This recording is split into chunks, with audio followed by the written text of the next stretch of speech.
Өргөдөл гомдлуудын их том хэсэг нь ахуй орчинтой холбоотой байдаг.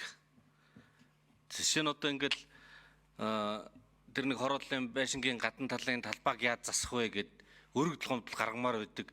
Өргөдөл гомдлоо хааш нь гаргахаа мэддэггүй улсын хурал руу гаргадаг нэг тийм сонин жишгтэй. Ахуй асуудалтай тэр өргөдөл гомдлыг хамгийн түрүүнд авч хэлцэх боломжтой хүмүүс нь хороо тэгээд иргэдийн төлөөлөгчдийн хурал хорон дарга нь хайцсан гэсэн чинь улс төрч болцсон олдохгүй. Иргэдийн төлөөлөгчдийн хурлынхан бол бас улс төрч намаараа ингээд сонгуульдаад иргэдийн төлөөлөгчдийн хурлаа байгуулад явдаг. Нийслэлийн иргэдийн төлөөлөгчдийн хурлынхан бол одоо бүгдээрээ компани даргууд захирлууд болцсон. Одоо нэг улсын хурлын гишүүн нэг төрөмчийн захиргааны станцын дарга болцсон. Тэгээ эрчим хүчний шинжилгээ яриад яваад иж болдгоотой адилхан юм байна. Бүх төлөөлөгч нар бүгдээр нь компани дарга болцсон. Захирал болцсон. Тэгэд нөгөө иргэдийн төлөөлөл болоод иргэдийн төлөөллийн асуудлыг ярилцах гэхээр өргөдөл гомдлоо ярих завгүй тэглгүй байдгийн чинь засгийн ажил шиг битүү аж ахуй ажлыг явж байгаа хүмүүс чинь аргачгүй их л ачаалттай ажиллаж байгаа баг.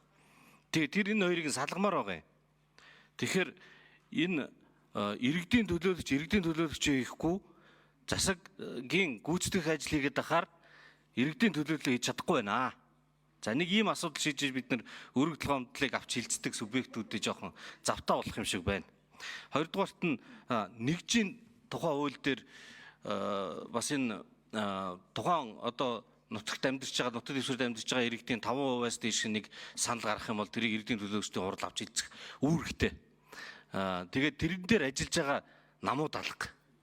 Одоо иргэдийн төлөөлөгчдийн хурлын сонгуул дээр намаараа хуваагдаж санал өгөх юм бол намууд нь очиж ажиллаач тээ. Ажиллахгүй бол иргэдийн төлөөлөгчийг намаас холдуулчих. Өөр шууд тентгийнх нь орсон суугч аж ахуйгаа мэддэг хүмүүсээ сонгодог.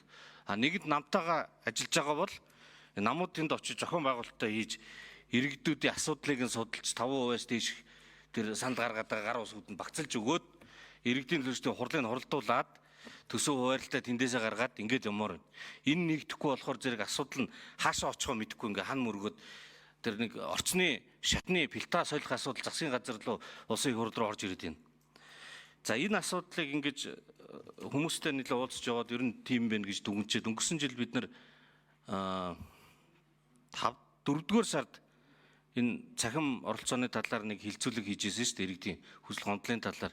Тэрнээс хойш ер нь тэрнээс дүнэлт гаргаад нэгжийн тухай хуулийн иргэдийн оролцоог цахимаар оролцох нэмэлт өөрчлөлтийг хуулийн төслийг боловсруулж бэлэн болгоод энэ зарим гишүүдтэй хамтарч өргөн барья гэд явж байгаа. Гар үсэг зөриулээд. Тэгээд одоо депетишны ажлын нөгөө журмын талаар бас энд нэг өргөдлийн байнгын орны ажлаас гарчаад явж байгаа. Үүнийхөө дүнэлтэн дээр нэмж оруулаад энийг ер нь ялалт өргөн барих зүйтэй гэж бодож байна. Тэгэхгүй бол нийтийн өргөдлийн хамгийн том хэсэг буюу ахуй орчинтой холбоотой асуудлыг хилцдэг хороо, сум, иргэдийн төлөөллүүд аж ахуй ажилтнаа дарагчаад ялангуяа нийслэл бол дарга нар болчоод компани захирлууд болчоод олтгоо очиад байна. Энийг цэгцлэх юм бол өргөдөл гомдлын асуудал дээр нэлээд том нааштай шийдвэр болно гэж үзэж байна. За Батбаяр гишүүн. Тийм ээ.